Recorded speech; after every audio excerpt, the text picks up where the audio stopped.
TED Talks are recorded live at the TED Conference and produced with WNYC New York Public Radio. This episode features Jared Diamond, author of Guns, Germs, and Steel. TED Talks are made possible through the support of BMW. Here's Jared Diamond. I wanted to tell you about the project of most interest to me now. My most recent book, Guns, Germs, and Steel, was about the build-ups of societies over the last 13,000 years. And my present project is a book on the collapses of societies. I think all of us have been interested in, at one time or another, in the romantic mysteries of all those societies that collapsed, such as the Maya, classic Maya in the Yucatan, the Easter Islanders, the Anasazi, Fertile Crescent Society, Angkor Wat, Great Zimbabwe, and so on. And within the last decade or two, archaeologists have shown us that there were environmental problems underlying many of these past collapses. But there are also plenty of places in the world where societies have been developing for thousands of years without any sign of a major collapse, such as Japan, Java, Tonga, and Tikopia. So evidently, societies in some areas are more fragile than in other areas. How can we understand what makes some societies more fragile than other societies? The problem is obviously one relevant to our situation today, because today as well there are some societies that have already collapsed, such as Somalia and Rwanda and the former Yugoslavia. There are also societies today that may be close to collapse, such as Nepal, Indonesia, and Colombia. What about ourselves? What is there that we can learn from the past that would help us avoid declining or collapsing in the way that so many past societies have? Obviously, the answer to this question is not going to be a single factor. If anyone tells you that there's a single factor explanation for societal collapses, you know right away that they're an idiot. This is a complex subject, but how can we make sense out of the complexities of this subject? In analyzing societal collapses, I've arrived at a 5-point framework, a checklist of things that I go through in trying to understand collapses. And I'll illustrate that 5-point framework by the extinction of the Greenland Norse society. This is a European society with literate records, so we know a good deal about the people and their motivation. In AD 984, Vikings went out to Greenland, settled Greenland, and around 1450 they died out. The society collapsed, and every one of them ended up dead. Why did they all end up dead? Well, in my 5-point framework, the first item on the framework is to look for human impacts on the environment, people inadvertently destroying the resource base on which they depend. And in the case of the Viking Norse, the Vikings inadvertently caused soil erosion and deforestation, which was a particular problem for them because they required forests to make charcoal, to make iron, so they ended up, an Iron Age European society, virtually unable to make their own iron. A second item on my checklist is climate change. Climate can get warmer or colder or drier or wetter. In the case of the Vikings in Greenland, the climate got colder in the late 1300s and especially in the 1400s. But a cold climate isn't necessarily fatal because the Inuit, the Eskimos inhabiting Greenland at the same time, did better rather than worse with cold climate, so why didn't the Greenland Norse as well? The third thing on my checklist is relations with neighboring friendly societies that may prop up a society, and if that friendly support is pulled away, that may make a society more likely to collapse. In the case of the Greenland Norse, they had trade with a mother country, with Norway, and that trade dwindled, partly because Norway got weaker, partly because of sea ice between Greenland and Norway. The fourth item on my checklist is relations with hostile societies. In the case of North Greenland, the hostiles were the Inuit, the Eskimos sharing Greenland, with whom the Norse got off to bad relationships. And we know that the Inuit killed Norse, and probably of greater importance, may have blocked access to the outer fjords on which the Norse depended for seals at a critical time of the year. And then finally, the fifth item on my checklist is the political, economic, social, and cultural factors in the society that make it more or less likely that the society will perceive and solve its environmental problems. In the case of the Greenland Norse, cultural factors that made it difficult for them to solve their problems were their commitments to a Christian society investing heavily in cathedrals, their being a competitive, ranked chiefly society, and their scorn from the Inuit for the Inuit from whom they refused to learn. So that's how the five-part framework is relevant to the collapse and eventual extinction of the Greenland Norse. What about a society today? For the past 5 years, I've been taking my wife and kids to southwestern Montana, where I worked as a teenager on the hay harvest. And Montana, at first sight, seems like the most pristine environment in the United States, but scratch the surface, and Montana suffers from serious problems. Going through the same checklist, human environmental impacts, yes, acute in Montana. Toxic problems from mine waste have caused damage of billions of dollars. Problems from weed control cost Montana nearly $200 million a year. Montana's lost agricultural areas from salinization. Problems of forest management, problems of forest fires.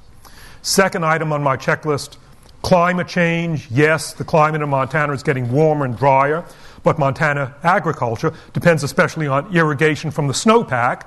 And as the snow is melting, for example, as the glaciers in Glacier National Park are disappearing, that's bad news for Montana irrigation agriculture. Third thing on my checklist, relations with friendlies that can sustain the society. In Montana today, more than half of the income of Montana is not earned within Montana, but it's derived from out-of-state transfer payments from Social Security, investments, and so on, which makes Montana vulnerable to the rest of the United States. Fourth, relations with hostiles. Montanans have the same problems as do all Americans in being sensitive to problems created by hostiles overseas, affecting our oil supplies and terrorist attacks. And finally, last item on my checklist, question of how political, economic, social, cultural attitudes play into this. Montanans have long-held values which today seem to be getting in the way of their solving their own problems. Long-held devotion to logging and to mines and to agriculture and to no government regulation, values that worked well in the past but that don't seem to be working well today.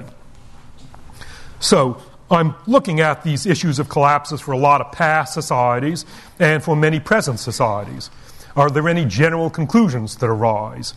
In a way, just like Tolstoy's statement about every unhappy marriage being different, every collapsed or endangered society is different. They all have different details. But nevertheless, there are certain common threads that emerge from these comparisons of past societies that did or did not collapse and threaten societies today.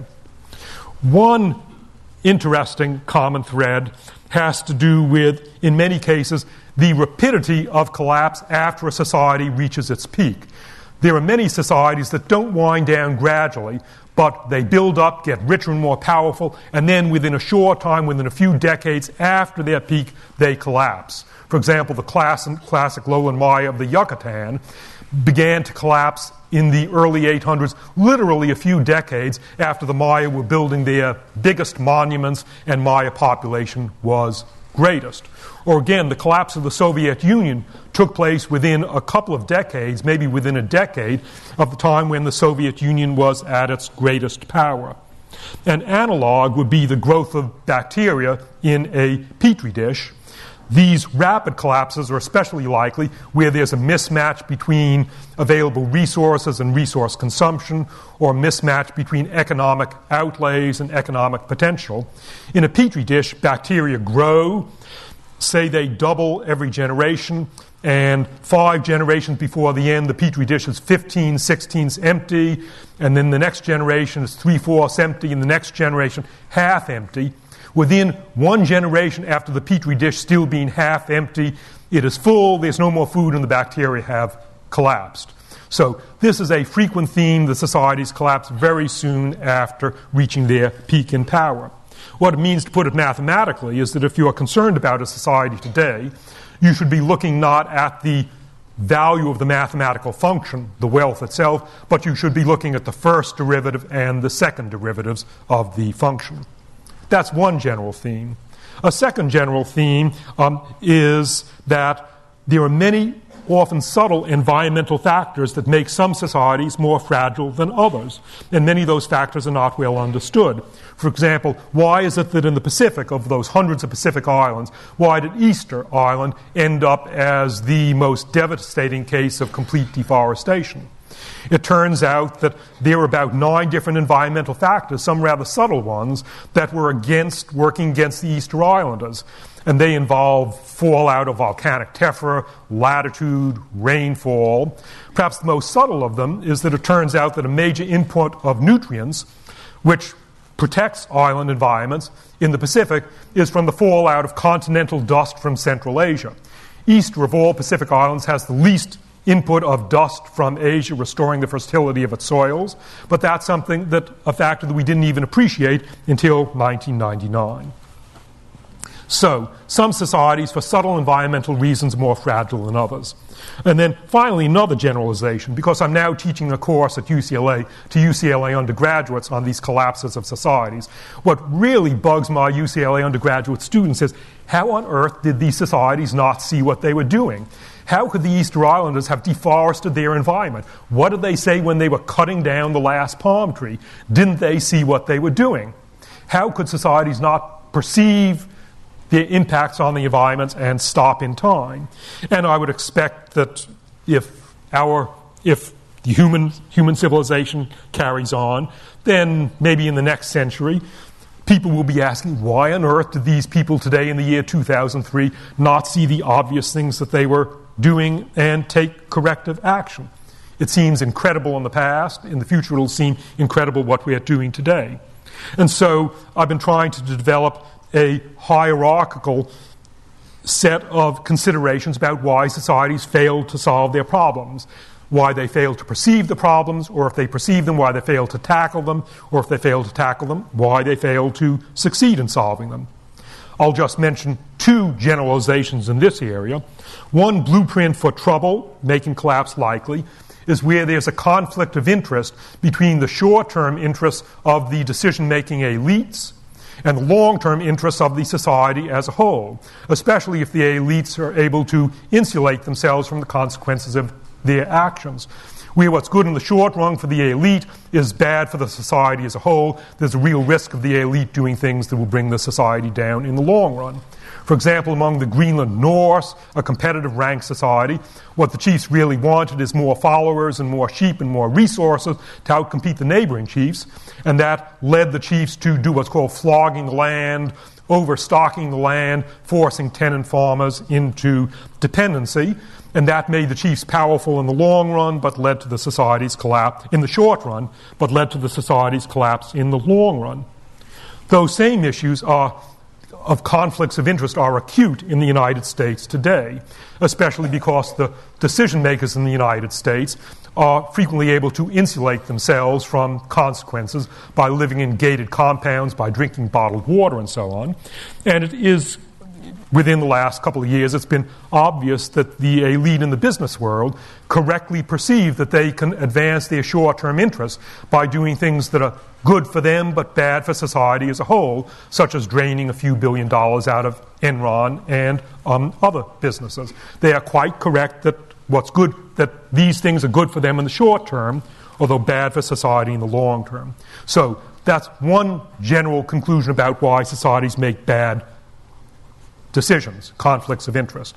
And the other generalization that I want to mention is that it's particularly hard for a society to make, quotes, good decisions when there is a conflict involving strongly held values that are good in many circumstances, but are poor in other circumstances. For example, the Greenland Norse, in this difficult environment, were held together for 4.5 centuries by their shared commitment to religion and by their strong social cohesion.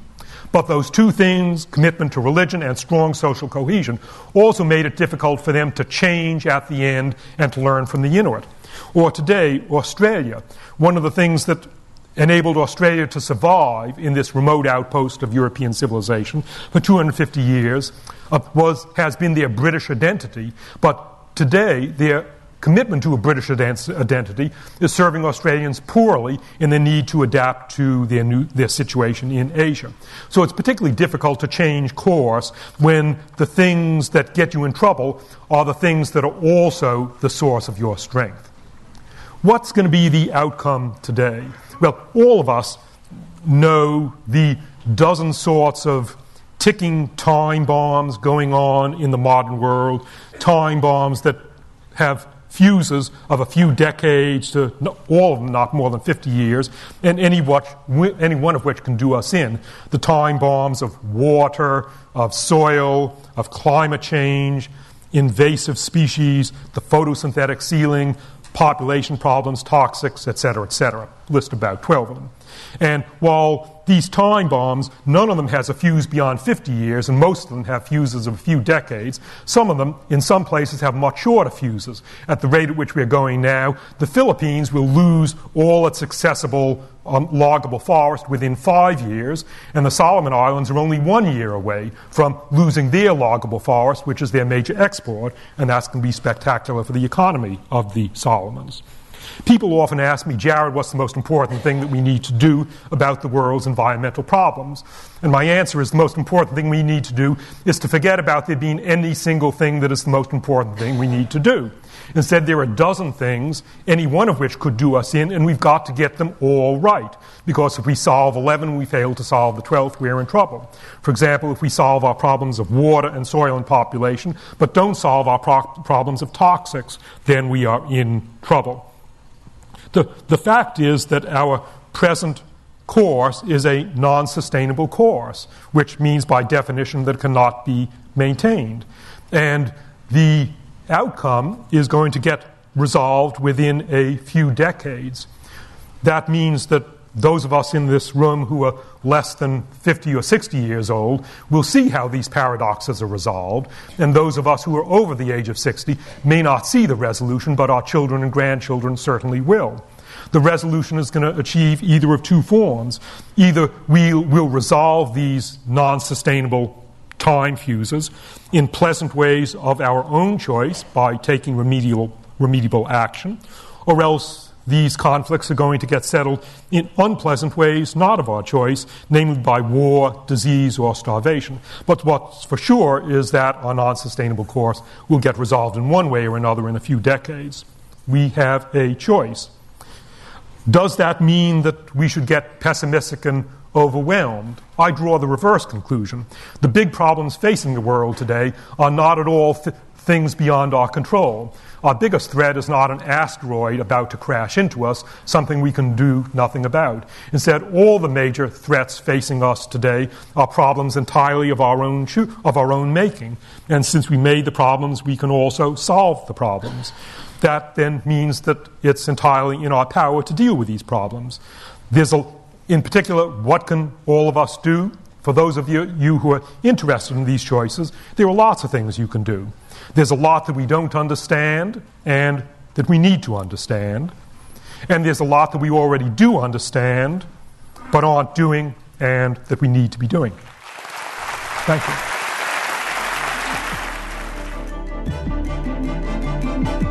That was Jared Diamond, recorded at the TED Conference in Monterey, California, February 2003.